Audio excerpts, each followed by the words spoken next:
Well, I hope that was a nice montage. In this video, we'll be looking over the history of Airlink, Stepford's Airport Express service. Before we actually get into the operator, we need to know a bit more about the airport. In 1910, the Stepford Aerodrome was opened and it started getting served by the Greater Stepford Railway. It had a single runway. Well, it was more of a big empty field than a runway, but okay, and tents instead of terminals. Also, there were these big box things to store the airplanes in overnight. I think they're called hangars, but why would it have the same name as a coat hanger? In 1913, Airport West also became a thing. Don't ask why it was called Airport West and not Aerodrome West, because absolutely nobody knows, not even me, and I'm the one who wrote all of these scripts. Nothing really changed until 1938, when Airport Parkway opened for people to park their cars somewhere to access the dirt runway with planes that moved slower than their cars, and Stepford Aerodrome was renamed to Stepford Central. However, in 1944, Airport West was closed down because war.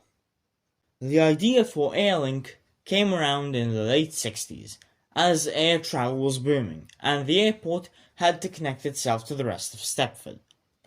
The airport by this time already had a single central building and a concrete runway, meaning the big jets no longer had to land on dirt. A new operator was born, Airlink, funded directly by Stepford International Airport. Airlink opened services with Class 86 locomotives borrowed from Connect in 1972 between Airport Central and Stepford Central via Stepford East, St Helens Bridge, Ellesmere Junction, Morganstown and Airport Parkway. For some reason it also started operating Ellesmere Junction, but we don't question that really.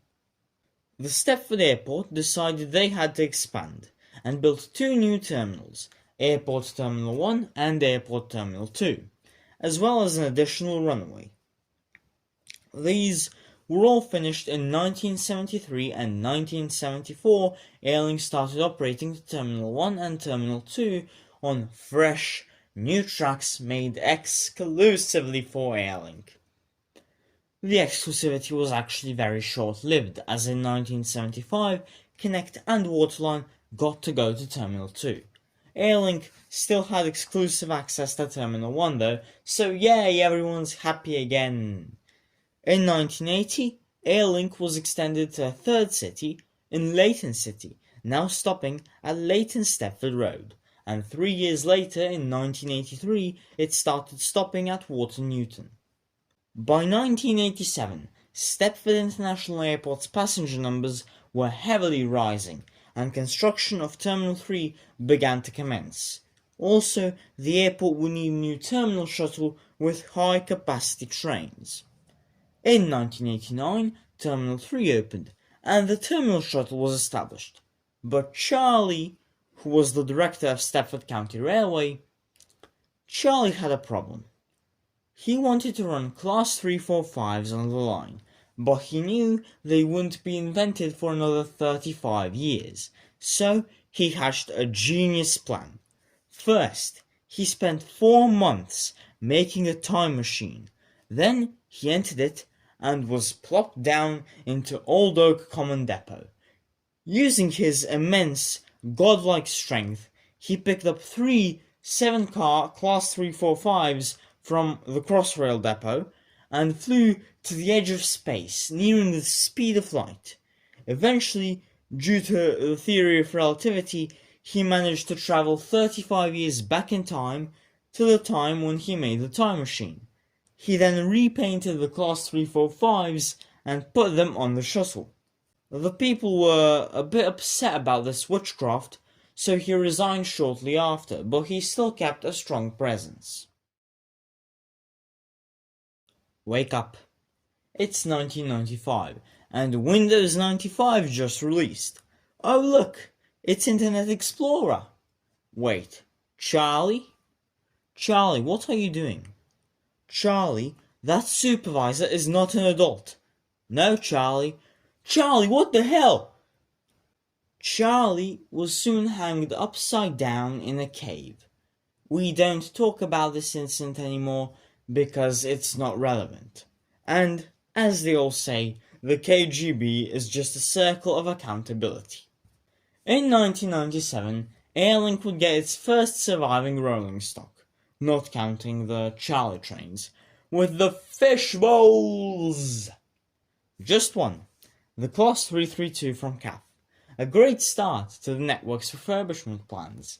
The next year, Beverly was also added as a one-way stop for some reason. It's not like Ellesmere Junction is only 0.7 miles away. The next train to be added to the network came in 2003, with the Class 360-1-0. This train was relatively alright for the network, and another variant of it, the Class 360-2, arrived in 2005. They proved themselves relatively well on Airlink. The year after that, the Class 185 arrived on Airlink. For some reason, Airlink bought a diesel train, even though they legally can't run on electrified lines. But who am I to judge? At least it had double variants, I guess. In 2014, Airlink would get what soon became a workhorse for airports around London, with the Class 387 Electrostar. This train fitted Airlink alright, I guess.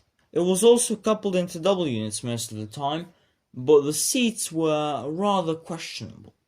In 2015, Airlink ordered new Class 345s from Bombardier to replace the Charlie trains. Charlie was reasonably upset, but by this point he'd been living like an upside-down bat hanging in a cave for 20 years after he DM'd a miner on Internet Explorer, so he was powerless to do anything. These trains entered service in 2017, spelling the end of the fabulous Charlie train. In 2018, the dreaded IETs arrived, short for Intercity Express trains, on an Airlink service, which doesn't go between multiple cities. This turned out to be a blessing in disguise.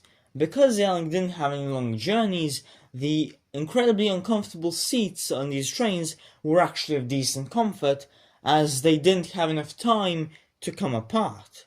Interestingly enough, Airlink got both 802-0 and 802-2 variants and made sure that the -0 variants were only used in double formation and the -2 variants only in solo formation, for some wild reason. Soon enough, in 2019, they got Class 397 Civity trains from CAF, and strangely enough, they were the first and only operator in the world to run them in double variants. The same year, they got the Class 755s, which didn't really fit them. The pandemic started in 2020, around the time Airlink got new Class 745 trains. Thankfully, Airlink had a lot of money, so they could afford to do 50 ECS movements a day for a year to pretend they still had passengers. They could also afford to fit the Class 745s with first class, even though they didn't really need it because the maximum journey on Airlink is like 15 minutes. Unfortunately, in 2021, Charlie died of COVID while hanging upside down like a bat in some random cave. Rest in peace, you absolute f***ing legend. In 2023, major refurbishment programs occurred for Airlink's fleet, with most trains being refurbished. In present day, Airlink is the only efficient service to the airport, as the Connect Class 357s are unreliable to say the least, and the Waterline Airport line runs a single train per hour, with the only exception being at 4 AM when they make sure to run 5 trains per hour for some absolutely wild reason. That's it for this video. I'll see you all in the next one.